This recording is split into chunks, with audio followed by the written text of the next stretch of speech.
السلام علیکم ورحمت الله وبرکاتو. ملګرو په دې هیله چې راته روغ او جوړ به یې او د سات جمعې په وطن وي. ملګرو نن درته د ساتوشي په نوی توکن ښیم چې تاسو یې څه رقم اټکولی شئ.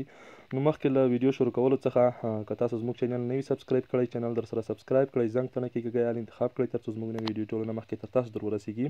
او ویډیو ته ملګرو در سره لازمي لایک ورکوئ. دغه او ایکس نوی توکن چې دی دغه ساتوشي رابستلی دی انشاءالله 2024 کال دریمه میاشت باندې بلانچ کېږي.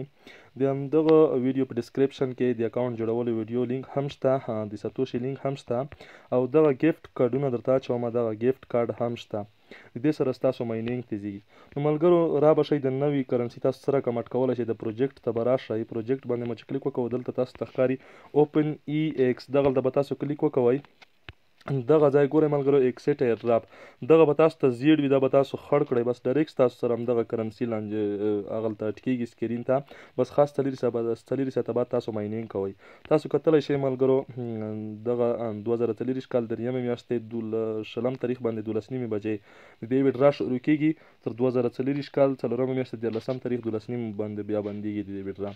انشاءالله د دې ټوکن قیمت به ډېر لوړ وي. په بل کال یې یو ټوکن معرفي کړ د کور په نامه باندې چې قیمت یې اول وار کې $4 و. اوس تاسو کتلی شئ اوس یې هم قیمت ډېر ښه قیمت دی د کور.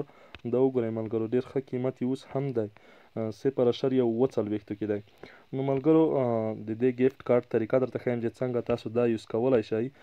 دغلته ګیفټ کارت تاسو ته ښکاري، دغلته به کلیک وکوئ، دې سره ستاسو ماینینګ تیزیږي ملګرو. دغلته تاسو ته جوین لیکل شوي وي، جوین، هغه جوین باندې به کلیک وکوئ، ګیفټ کوډ به ورته ورکړئ او تاسو ته به دغلته ډایرکټ 10,000 ګیفټ کارت جمع شي. نو د دې سره ستاسو ماینینګ تیزیږي ملګرو.